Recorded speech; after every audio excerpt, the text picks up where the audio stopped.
10월 19일 목요일 리딩 지저스 누가복음 14장부터 17장까지의 말씀입니다. 14장. 한 번은 예수께서 바리새인의 최고 지도자들 가운데 한 사람과 안식일 식사를 하러 가셨는데 손님들이 모두 그분을 주시하며 일거수일투족을 살폈다. 바로 그분 앞에 관절마디가 심하게 부은 사람이 있었다.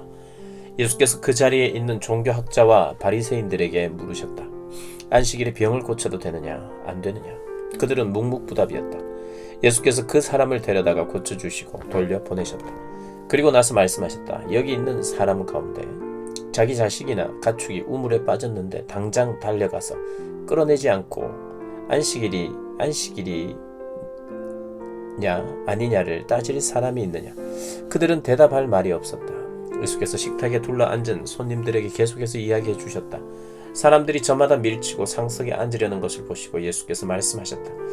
누가 너를 저녁 식사에 초대하거든 상석에 앉지 마라.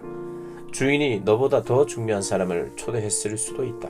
그런 경우에 주인이 와서 모든 사람 앞에서 큰 소리로 당신은 자리를 잘못 잡았어. 상석은 이 사람의 자리여야 할 것이다. 그러면 너는 부끄러워 얼굴을 붉히며 마지막 남은 맨 끝자리로 가야 할 것이다. 저녁 식사에 초대를 받거든 맨 끝자리로 앉아라. 그러면 너를 초대한 사람이 와서 친구여 앞으로 나오시오 하고 반드시 말할 것이다. 그 일이 저녁 식사에 온 손님들에게 화제거리가 될 것이다. 내가 말한다.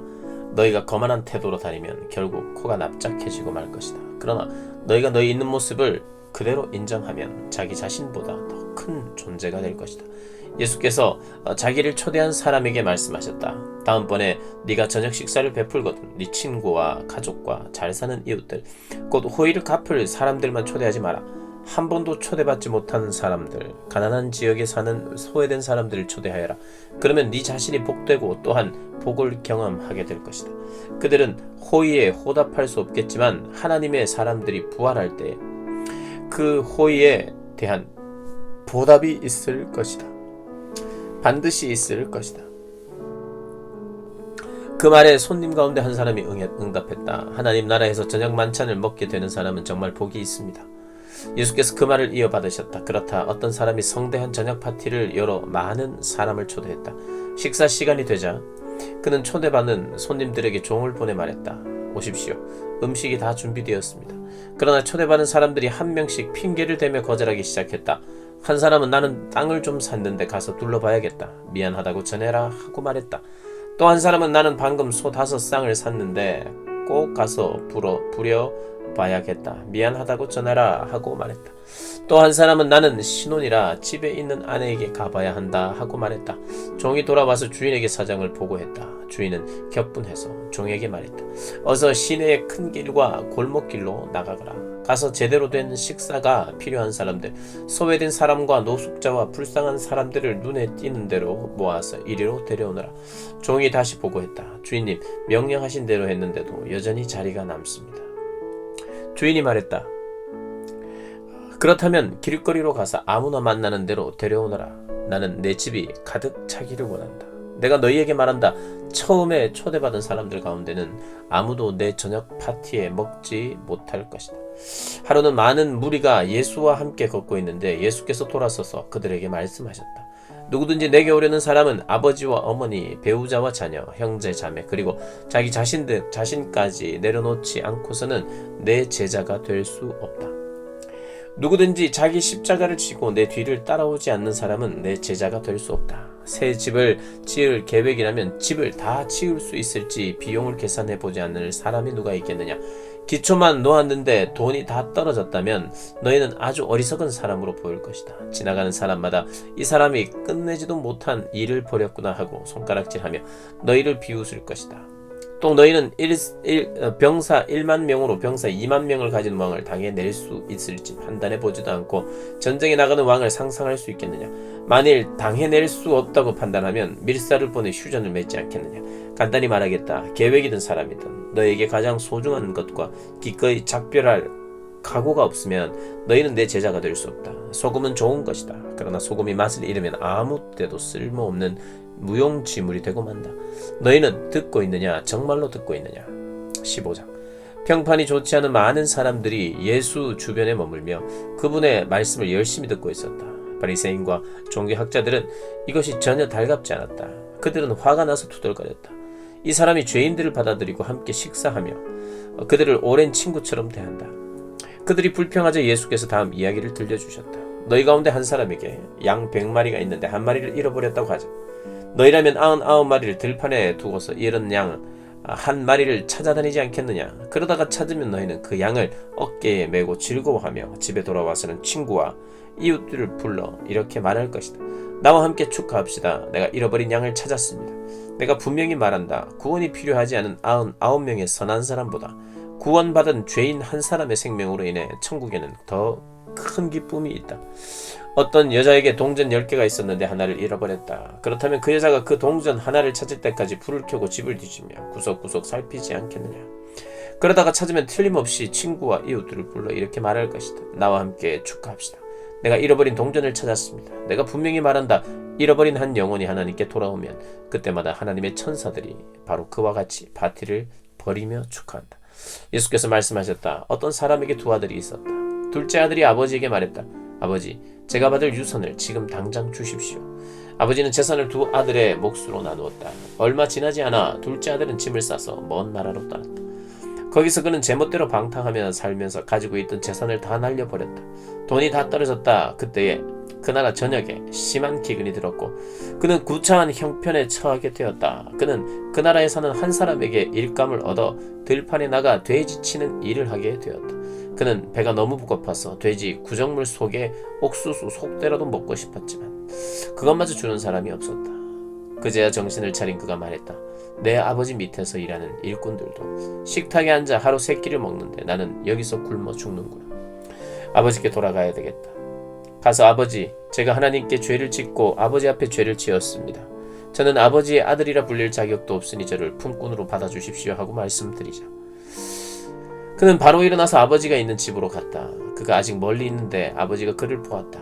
아버지는 뛰는 가슴으로 달려나가 아들을 끌어안고 입을 맞추었다. 아들이 말했다. 아버지, 저는 하나님께 죄를 짓고 아버지 앞에 죄를 지었습니다. 저는 다시 아버지의 아들이라 불릴 자격이 없습니다. 그러나 아버지는 그의 말을 듣지 않았다. 아버지는 종들을 불렀다. 어서 깨끗한 옷 한 벌을 가져다가 이 아들에게 입혀라. 손가락에 집안 반지를 끼우고 발에 신발을 신겨라. 그리고 좋은 사료로 키운 암소를 잡아다가 구워라. 잔치를 벌여야겠다. 흥겹게 즐겨야겠다. 내 아들이 여기 있다. 죽은 줄 알았는데 이렇게 살아있다. 잃어버린 줄 알았는데 이렇게 찾았다. 그들은 흥겹게 즐기기 시작했다. 그 일이 있는 동안에 맏아들은 밭에 나가 있었다. 그가 하루 일을 끝내고 돌아왔는데 집 가까이에 이르자 음악 소리와 춤추는 소리가 들렸다. 그는 종을 불러서 무슨 일인지 물었다. 동생분이 집에 돌아왔습니다. 그가 무사히 집에 돌아왔다고 주인 어른께서 잔치를 열라고 명하셨습니다. 쇠고기 파티입니다 하고 종이 말해주었다. 맏아들은 분하고 언짢아서 저만치 물러나 집에 들어가려 하지 않았다. 아버지가 나와서 그와 이야기하려 했으나 그는 들으려고 하지 않았다. 아들이 말했다. 제가 집에 남아서 한시도 속을 썩이지 않고 아버지를 모신 것이 몇 년째입니까? 그런데도 아버지는 저와 제 친구들을 위해 잔치 한번 열어주신 적이 없습니다. 그런데 아버지의 돈을 창녀들에게 다 날리고 나타난 저 아들에게는 성대한 잔치를 베풀어 주시다니요. 아버지가 말했다. 아들아, 네가 모르는 것이 있다. 너는 늘 나와 함께 있으니 내 것이다, 네 것이다. 그러나 지금은 흥겨운 때고 마땅히 기뻐할 때다. 네 동생은 죽었다가 살아났고 잃었다가 다시 찾았다. 16장. 예수께서 제자들에게 말씀하셨다. 어떤 부자에게 관리인이 있었다.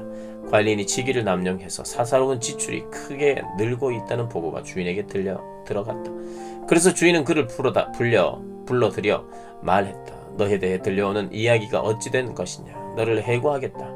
내가 네 장부를 철저히 감사해 볼 것이다. 그러자 관리인은 속으로 말했다. 관리인 일을 잃었으니 이제 어쩌지? 막노동을 하자니 힘이 없고 구걸을 하자니 자존심이 상하고. 그렇지, 좋은 수가 있다. 이렇게 하자. 그러면 내가 거리에 앉더라도 사람들이 나를 자기 집에 들여다 줄 것이다. 관리는 곧장 행동으로 옮겼다. 그는 자기 주인에게 빚진 사람들을 한 사람씩 불렀다. 처음 온 사람에게 관리인이 말했다. 내 주인에게 진 빚이 얼마요? 그가 대답했다. 올리브 기름 100통입니다. 관리인이 말했다. 지금 당장 여기 앉아서 당신 서류에 50이라고 쓰시오.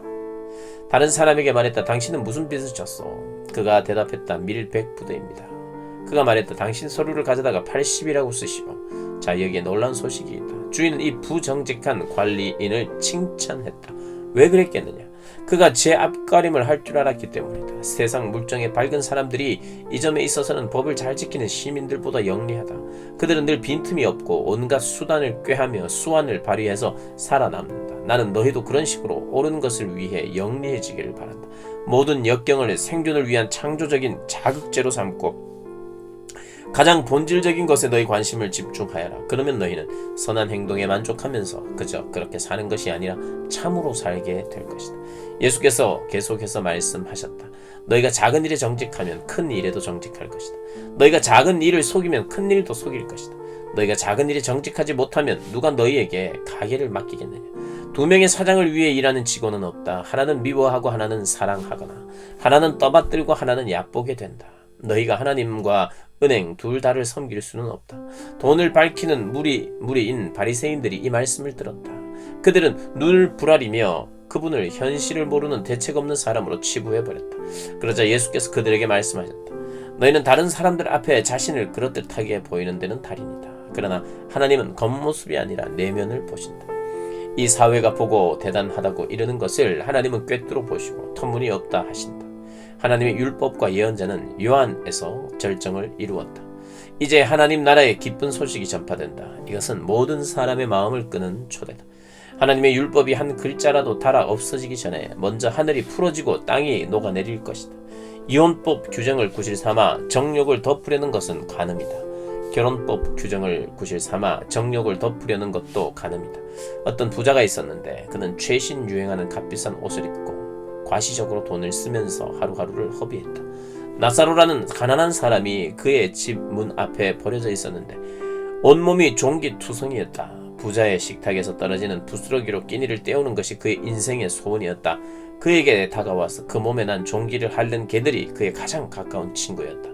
그러다가 이 가난한 사람이 죽었고 천사들에게 이끌려 아브라함의 품에 안겼다. 부자도 죽어서 땅에 묻혔다. 지옥에서 고통받던 부자가 눈을 들어 멀리 있는 아브라함과 그 품에 안긴 나사로를 보았다.